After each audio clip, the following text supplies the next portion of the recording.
Hello everyone. आज हम बात करेंगे types of differently abled children, अर्थात विशिष्ट बालकों के प्रकार के बारे में। कल हम समावेशी शिक्षा के पार्ट विशेष शिक्षा के बारे में बात कर रहे थे और अब हम उसके सेकंड पार्ट विशिष्ट बालकों के प्रकार के बारे में बात करेंगे। कल हमने बताया कि विशिष्ट बालकों के प्रकार में 6 प्रकार के विशिष्ट बालकों को शामिल किया गया है। उसमें सर्वप्रथम हमने शारीरिक विकलांग बालकों की बात की थी। शारीरिक विकलांगों की जब हम बात करते हैं तो इन बालकों को 4 भागों में बांटा गया है।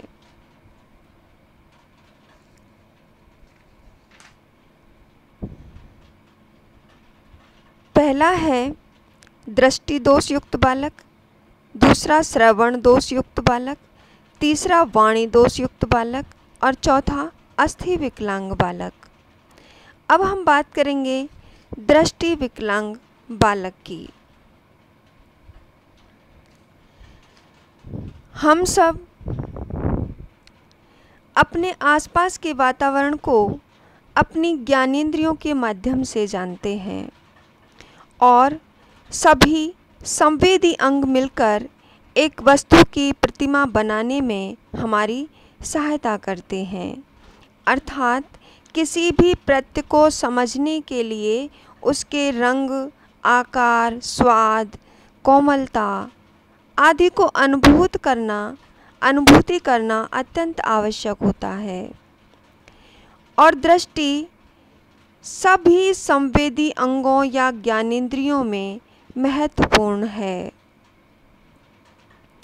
सबसे अधिक जो अनुभव किए जाते हैं वो आँखों के द्वारा ही किए जाते हैं। यदि दूर स्थित किसी वस्तु की प्रतिमा को बालक नहीं देख पाता है तो वह बालक दृष्टि दोष से पीड़ित होता है। दृष्टि दोष की बात हम करें तो इसमें 3 शब्दों के आधार पर हम दृष्टि दोष को व्याख्यायित कर सकते हैं। सबसे पहला है दृष्टि योग्यता। इसका तात्पर्य है दूर तक देखने की क्षमता। डॉक्टर हर्बर्ट कहते हैं कि 20 फीट दूरी पर रखी वस्तु को एक नेत्रहीन व्यक्ति नहीं देख पाता, जबकि एक सामान्य व्यक्ति 80 फीट की दूरी पर रखी हुई वस्तु को भी देख पाता है। और इसके लिए उन्होंने स्नेल्ला चार्ट विकसित किया था। किसने किया था? डॉक्टर हर्बर्ट ने। नेक्स्ट है दृष्टि क्षेत्र। दृष्टि क्षेत्र की बात करें तो व्यक्ति की दृष्टि तीव्रता सही नहीं होने पर भी यदि दृष्टि क्षेत्र में दोष है तो भी व्यक्ति को नेत्रहीन व आंशिक रूप से नेत्रहीन कहा जाता है। अर्थात निश्चित बिंदु पर अपने दाईं तरफ और बाईं तरफ देखने की क्षमता का सीमित होना, यानी कि 20 डिग्री के दायरे तक व्यक्ति नहीं देख पाता तो उसे नेत्रहीन कहा जा सकता है। नेक्स्ट है दृष्टि प्रभावशीलता। कक्षा में कुछ ऐसे विद्यार्थी होते हैं जिनमें दृष्टि दोष पाया जाता है। ऐसे विद्यार्थी सामान्य पुस्तकों को नहीं पढ़ सकते और उन्हें सहायक सामग्री की आवश्यकता होती है। इसके लिए ब्रेल लिपि का प्रयोग भी किया जाता है।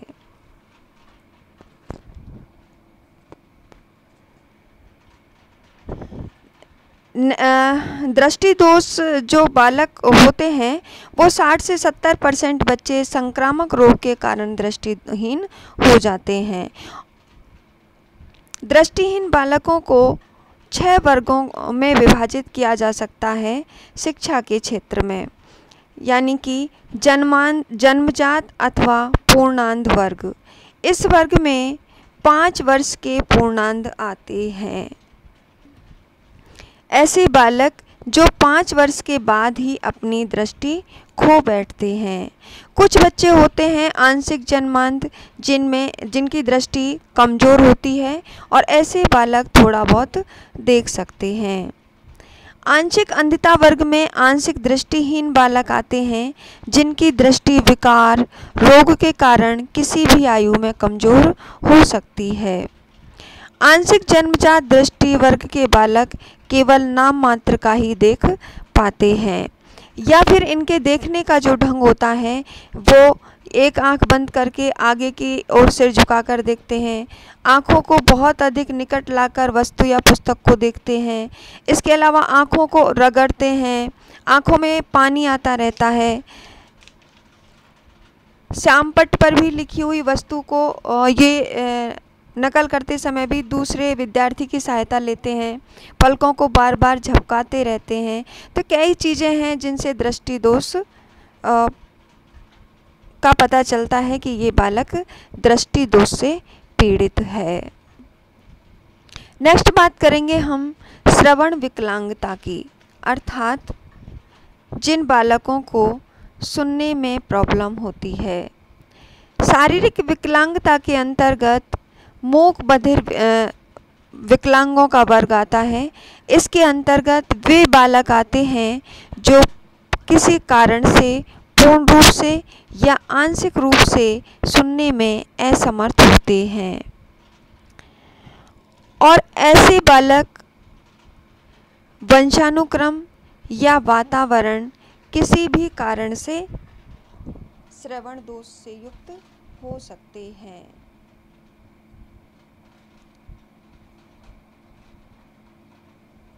इन बालकों की पहचान कैसे करें? श्रवण दोष युक्त बालक होते हैं, उनकी पहचान करना।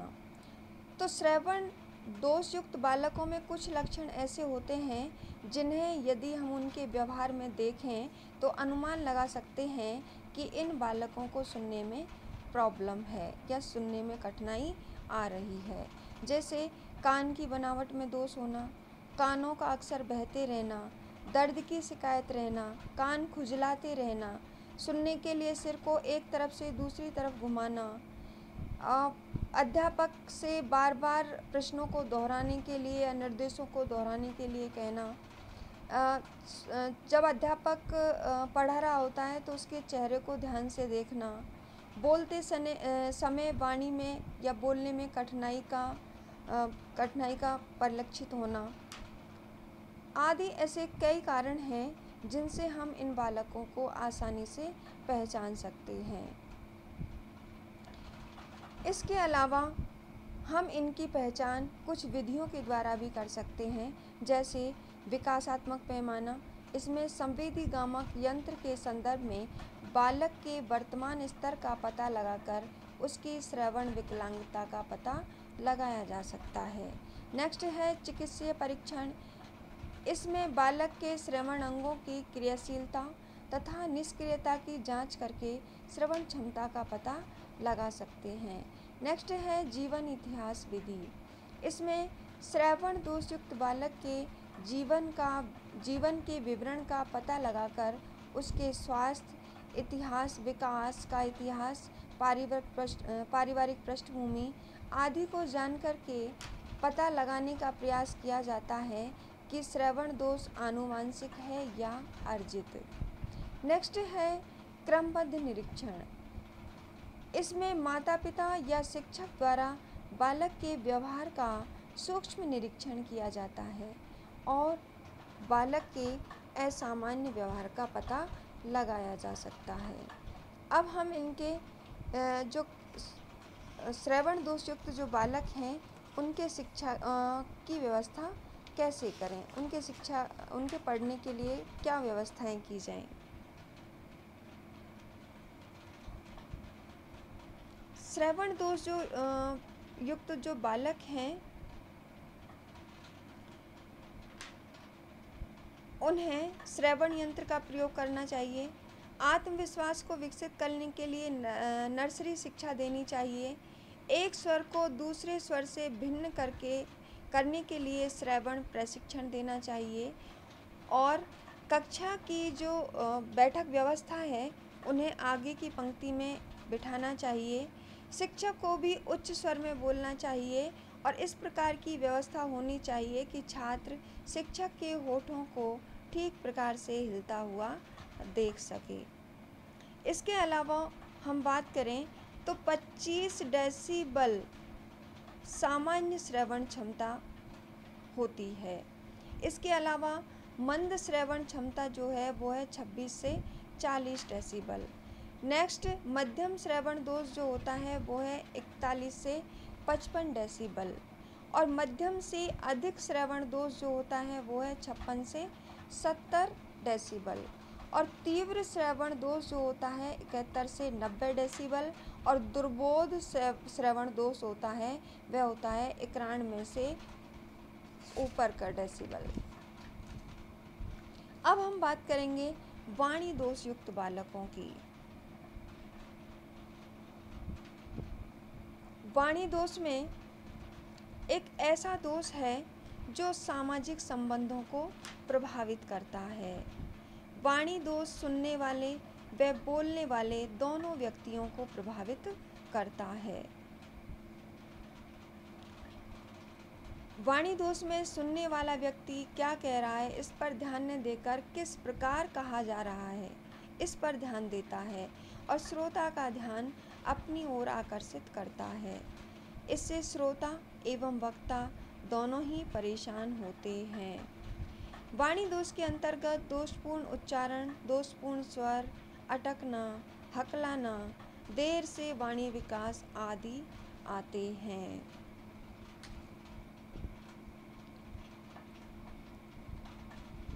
वाणी दोष के जो कारण हैं वो आनुवांशिक हो सकते हैं, स्नायुविक हो सकते हैं, वाणी संबंधित अंगों की असामान्यता के कारण हो सकते हैं, मस्तिष्क का पक्षाघात हो सकता है, सांस्कृतिक कारण हो सकता है, श्रवण शक्ति में कमी के कारण भी वाणी दोष हो सकता है और वातावरण जन्य और भी कई कारण होते हैं जो वाणी दोष से को प्रभावित करते हैं।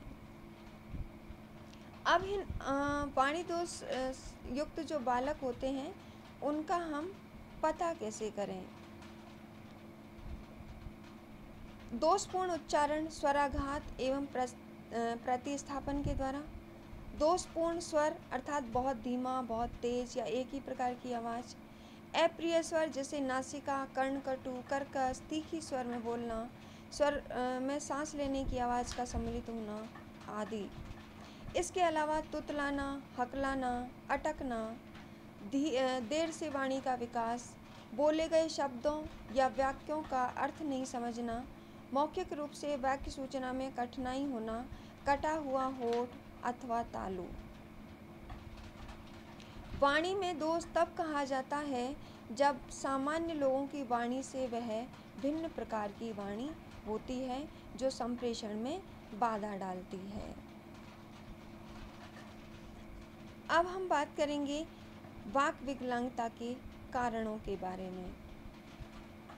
वाक विकलांगता का कारण श्रवण क्षमता में कमी या उसका विकारयुक्त होना है। कान के रोग के कारण भी यह विकृति आ जाती है। इसके अतिरिक्त मस्तिष्क में चोट लगना, तालु, कंठ, जीभ, दांत आदि में विशेष प्रकार की विकृति होने के कारण भी विकलांगता आ जाती है।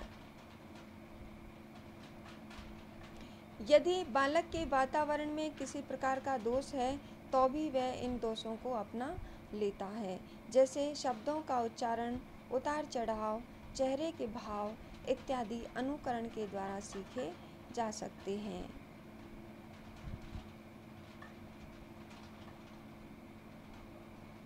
वाक विकृति या वाणी विकृति को दूर करने के लिए निम्नलिखित बातों को ध्यान में रखकर वाक विकलांगों की शिक्षा को महत्वपूर्ण किया जा सकता है, जैसे वाक ध्वनि के शुद्ध एवं स्पष्ट टेप रिकॉर्डर रखना, वाणी विकृति का समुचित संग्रह करना, बालक को स्वस्थ तथा मनोरम वातावरण में रखना, बालक के मुक्त विकास के लिए विद्यालय के वातावरण को सहज एवं स्वाभाविकता प्रदान करना, वाणी दोषी बालक को मौखिक अभिव्यक्ति के लिए अधिक से अधिक अवसर प्रदान करना। अब हम बात करेंगे अस्थि विकलांगता के बारे में। अस्थि विकलांगता जैसे कि नाम से ही स्पष्ट है कि जिनकी मांसपेशियां, जोड़, अस्थि आदि में दोष या विकृति होती है, जिससे वह सामान्य बालकों की तरह कार्य नहीं कर पाते हैं, उन्हें विशेष सेवाओं, प्रशिक्षण, उपकरण, सामग्री तथा सुविधाओं की आवश्यकता होती है, जैसे पोलियोग्रस्त आदि बालक। अस्थि विकलांगता के कारणों की बात करें तो इसमें विकलांगता एक पीढ़ी से दूसरी पीढ़ी में हस्तांतरित भी हो जाती है, जो कि कार्य कुशलता में बाधा उत्पन्न करती है। नेक्स्ट है जन्मजात कारक। ये जन्म के समय के कारक होते हैं। इसमें गर्भावस्था में कुपोषण, संक्रामक रोग, माँ का दुर्घटनाग्रस्त होना आदि आते हैं, जिसके कारण बालक में अस्थि दोष उत्पन्न हो जाता है। नेक्स्ट है अर्जित कारक। इसमें वे कारक आते हैं जो जन्म के पश्चात किसी प्रकार के दोष से उत्पन्न होते हैं। इसमें दुर्घटना, बीमारियां जैसे पोलियो या अन्य बीमारी के लंबे समय तक रहने पर हो जाती हैं। और ये थे आज के मानसिक विकलांगता के कारणों के बारे में। और अब नेक्स्ट वीडियो में हम बात करेंगे शारीरिक विकलांगता के बारे में। नेक्स्ट वीडियो में बात करेंगे हम मानसिक विकलांगता के बारे में। Thank you.